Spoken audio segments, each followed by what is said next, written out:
Carmela, lo cantore. Born Italian, based in Belgium, she loves lipsticks. You know why?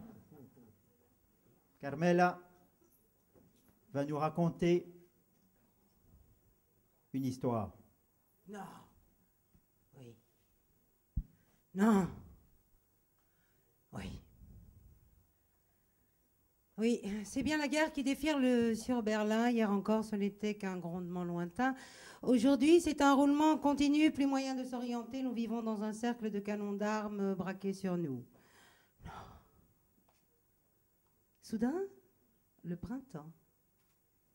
Des ruines noircies du quartier s'élèvent par bouffées, les senteurs de lilas oubliés dans des jardins 100 mètres devant le cinéma, le moignon d'acacia, mousse de verdure entre deux hurlements de sirènes.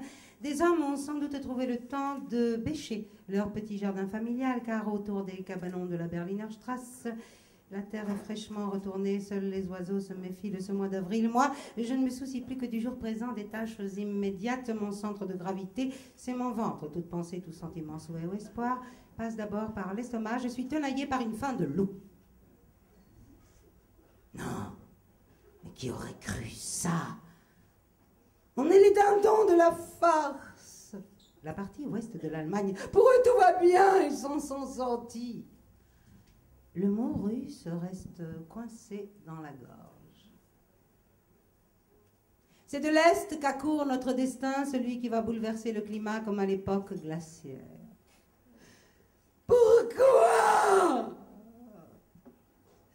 On se bourre la tête de questions qui resteront sans réponse. Bientôt, il n'y aura plus de lait à Berlin, ce qui signifie la mort des petits-enfants.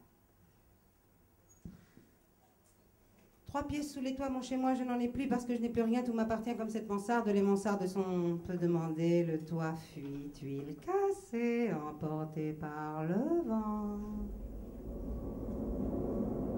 Aujourd'hui, tout est à tout le monde, on ne fait plus guère de distinction entre ce qui est à soi ou aux autres. En fouillant dans la maigre collection de livres du propriétaire, j'ai trouvé le cahier vierge dans lequel j'écris maintenant. Des bombes. Les murs ont vacillé, mes doigts qui tiennent le stylo en tremblent encore. Avant, dans la cave, abri, Schutzraum, caverne, monde souterrain, catacombe de la peur, fosse commune, je mangeais de grosses tranches de pain. Depuis le jour où j'ai été bombardée, où en une seule nuit j'ai dû aider à dégager des corps ensevelis, je lutte contre l'angoisse de la mort. J'écris, ça me fait du bien, ça me divertit. Je viens de compter mon argent liquide, 452 marks. Je ne vois vraiment pas ce que je pourrais faire d'une telle somme, étant donné la pénurie de marchandises. L'argent, c'est-à-dire le papier-monnaie, n'est qu'une fiction. Le pain est une valeur absolue. Le charbon est une valeur absolue. Et l'or est toujours de l'or. Voilà 4 jours que la radio ne répond plus. Les objets dont nous gratifie la technique, objets encombrants, privés de sens. Quand la centrale est en panne, on redevient des hommes des cavernes. La bureaucratie m'apparaît comme une affaire de pluie et de beau temps. L'administration s'évapore dès qu'il pleut, des éclats d'obus. Pour l'instant, tout est calme, un calme angoissant. Il n'y a plus personne pour nous diriger. Matin gris, pluie battante. J'écris sur le rebord de la fenêtre. C'est devenu mon lutrin. 2 têtes grises, 2 types ivres qui titubent. L'un des deux me saisit, l'autre se place devant la porte d'entrée. Celui qui me pousse dans l'autre pièce, c'est un homme âgé. Les poils courts et drus de sa barbe sont gris. Il sent le schnapps et les chevaux.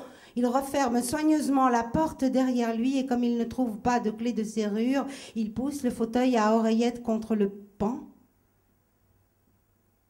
Il semble ne pas voir sa proie, les coups avec lesquels il la pousse vers le lit n'en sont que plus angoissants. Fermer les yeux, serrer les dents, aucun son ne doit sortir de ma bouche. Seulement, quand les sous-vêtements sont déchirés, mes dents se mettent involontairement à grincer, mes dernières affaires intactes. Soudain, un doigt sur mes lèvres, il pue, le canasson et le tabac, j'ouvre les yeux.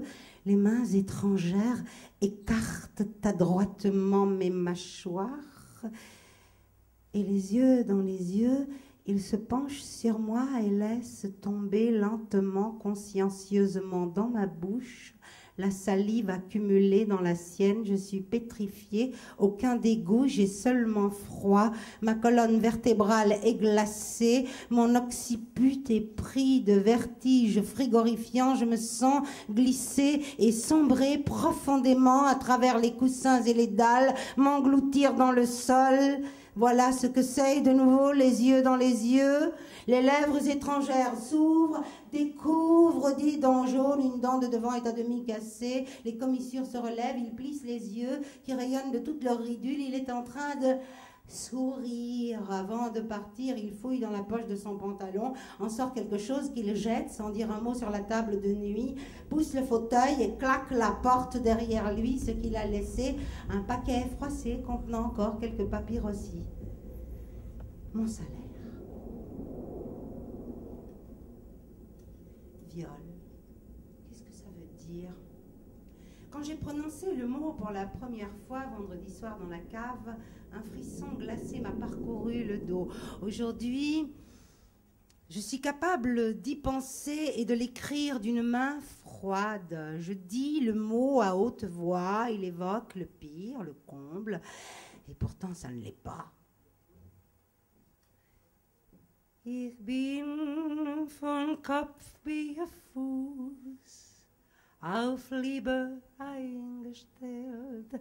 Ja, das ist meine Welt und sonst gar nicht. Oh, oh, oh, oh.